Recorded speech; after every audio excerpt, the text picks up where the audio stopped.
El objetivo de la presente exposición es dar a conocer qué se entiende por reforma tributaria, qué entienden algunas personas por reforma tributaria y cómo esta afecta a las clases sociales.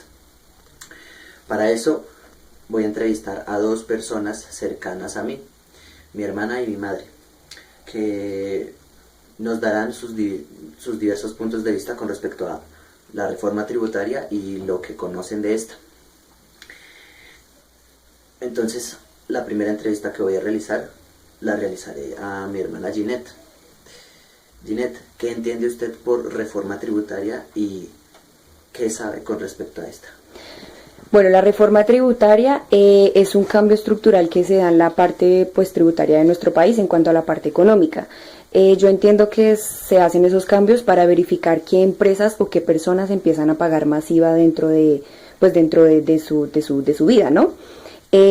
¿Cómo nos afecta esta? Pues nos afecta bastante porque la calidad de vida de los seres humanos empieza a disminuir en cuanto a los de la clase media y clase baja. Entonces empezamos a pagar más IVA en la canasta familiar, lo que no se veía antes, IVA en los servicios públicos como el gas, el agua, la luz, IVA en los servicios funerarios, en el internet, en los peajes, las motos que antes no pagaban peajes, pues también lo van a hacer. Entonces es algo que disminuye bastante la calidad de vida de los colombianos y nos afecta directamente en nuestro bolsillo. Gracias. La segunda entrevista la realizaré a mi madre. Mamá, ¿qué entiende usted por reforma tributaria y qué sabe con respecto a esta? Es una propuesta del gobierno para reformar la economía. Y sé que perjudica a la clase media y la clase baja. Gracias. Bien, ya hemos escuchado los puntos de vista que tienen mi madre y mi hermana con respecto a la reforma tributaria. En lo que resta de exposición voy a tratar de dar una definición un poco más técnica de la reforma tributaria y cómo ésta afecta a las diversas clases sociales.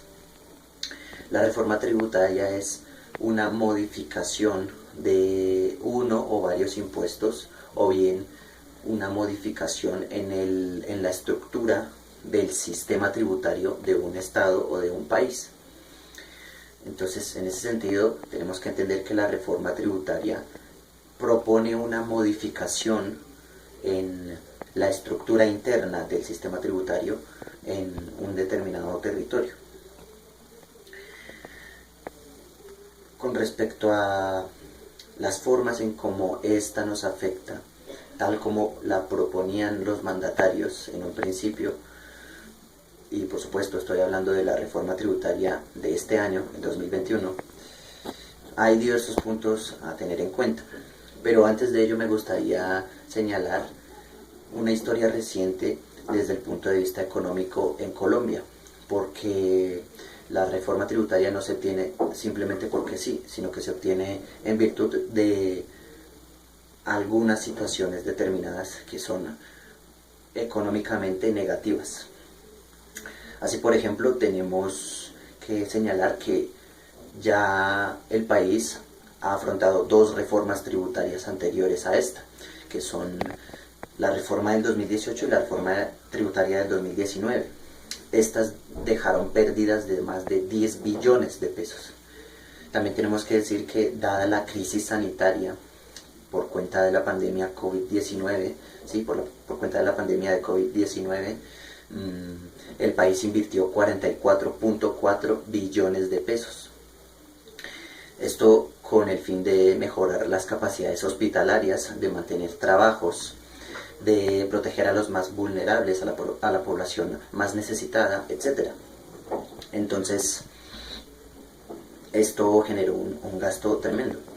También tenemos que señalar que Colombia esperaba una reunión de impuestos más grande que la que al final tuvo, dado que esperaba que reuniera unos 158 billones de pesos en impuestos, de los cuales solamente logró recaudar 128 billones de pesos.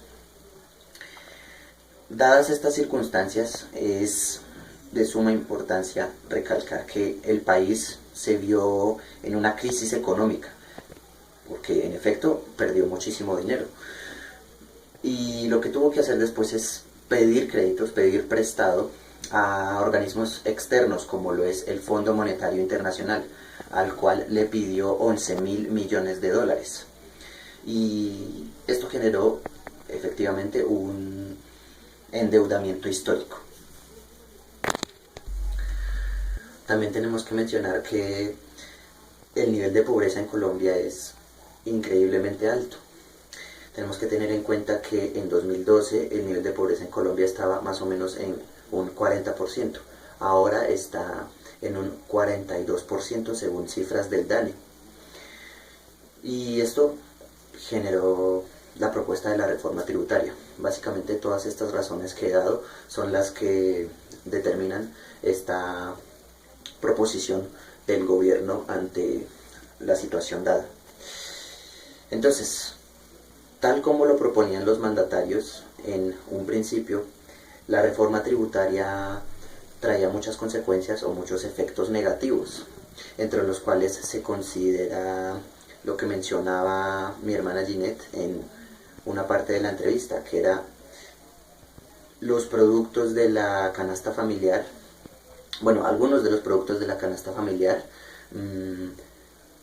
se verían agravados con el IVA, de tal suerte que muchos productos terminarían subiendo de precio y terminarían subiendo de precio bastante. Entonces esto definitivamente es un efecto negativo para los consumidores. También esta reforma tributaria planteaba, o una de sus consecuencias derivadas,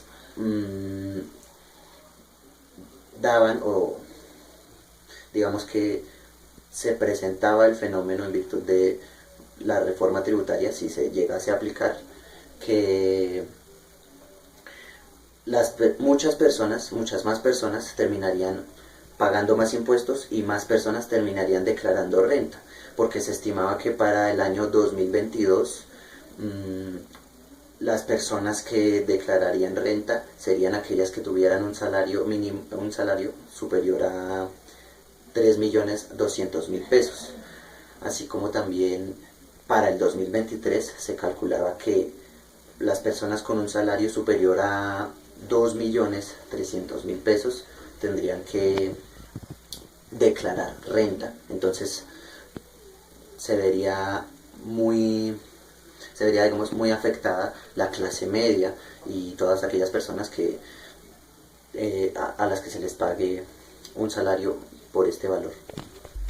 Otra de las consecuencias negativas que se pueden mencionar es que dentro de el sector de la tercera edad, o las personas que ya están jubiladas, ya están pensionadas, aquellas que posean una pensión con un valor superior a los 3 salarios mínimos tendrían que tributar, tendrían que, digamos, dar un beneficio económico al gobierno, brindar un valor. Entonces también se verían afectadas todas aquellas personas que tengan una pensión superior a los 3 salarios mínimos.